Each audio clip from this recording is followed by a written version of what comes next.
Cimoooooooo! Welcome to Tech Tuesday, a weekly series where we discuss some awesome tech cards as well as how to make you a better player. This week's card is Engraver of the Mark, a new card out of the Cross Souls or Dimension of Chaos Special Edition, depending on where you're from, that's really going to mark your opponent for death.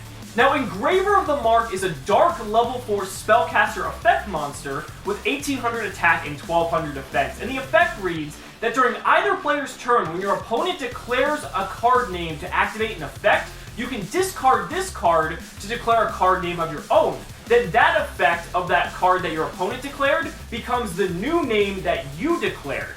And then the second effect is that once per turn during either player's turn, you can target one face-up card on the field and destroy it during the next end phase. Now, I first saw this card and I thought it was rather interesting because I almost wish we had this card back during Necro's format, because when Mind Crush was running abundant in 2s and 3s in the main deck and pretty much being sided all around, this card would have been perfect, because essentially what this card does is that if you use this against your opponent's Mind Crush, it essentially makes them neg, because they're going to flip up Mind Crush, pretty much on a card that you search or that they know you have in your hand. What you can do is you discard Engraver of the Mark, call any other card that you basically want, unless you want to lose a card, but for the most part you're going to pick something you don't want to lose, so you're just going to say, like Dark Magician, unless you happen to be running a Dark Magician deck, but we're looking at this meta here. So, you call Dark Magician, Mind Crush now becomes that your opponent called Dark Magician, you don't have Dark Magician, you show your hand, and then they have to discard a card due to Mind Crush's effect, essentially making them go -1 off of the Mind Crush.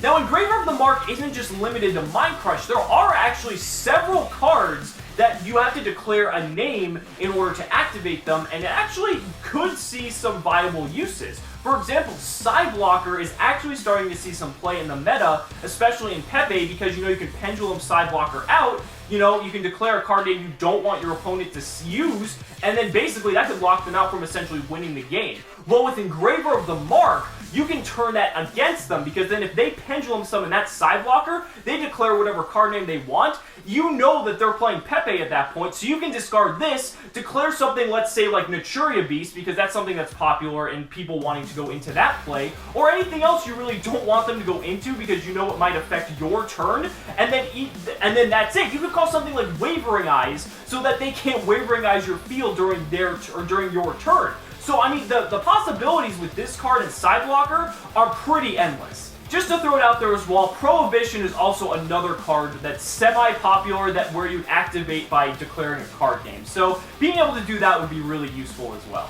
So now moving on to some of the other aspects of this card, what I really like about this card is that its base stats are really good, especially for this format. You have a dark level 4 spellcaster monster with 1800 attack.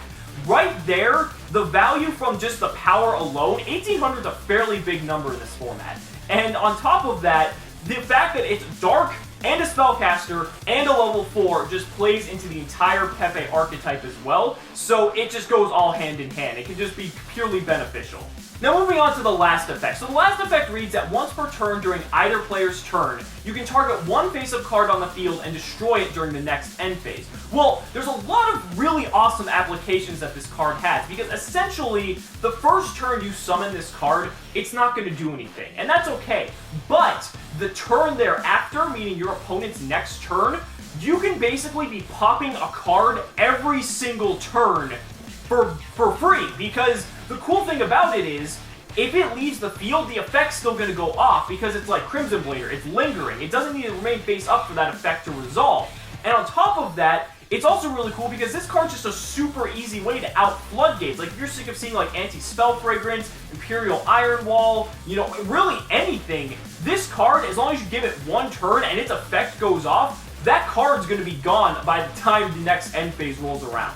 What I also like about this card as well is that if your opponent has any way to threaten it, say something like Bottomless Regeki, any form of just generic monster removal, Engraver of the Mark, since it's a quick effect, is going to take one card down with it no matter what. Now, even though your opponent might have a turn to essentially get rid of the card that's been targeted by Engraver of the Mark, What's cool is it's basically going to force them into possibly an inoptimal play that they might not want to have done because of the fact that that card's been targeted and it's going to get destroyed during their end phase.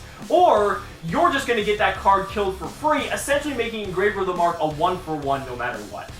Let me know down in the comments what you guys think about Engraver of the Mark. Now, like I said, I really wish this card was around during Necro's format when we were just playing Mind Crush in abundance, because that would have just been phenomenal to see. I mean, it's a hand trap, it's removal, it's actually a lot of removal if your opponent doesn't have a way to deal with it. Like, this card actually has a lot of really cool applications, and its base stats are really good as well. So, just something I just wanted to make sure that we could talk about and possibly not overlook.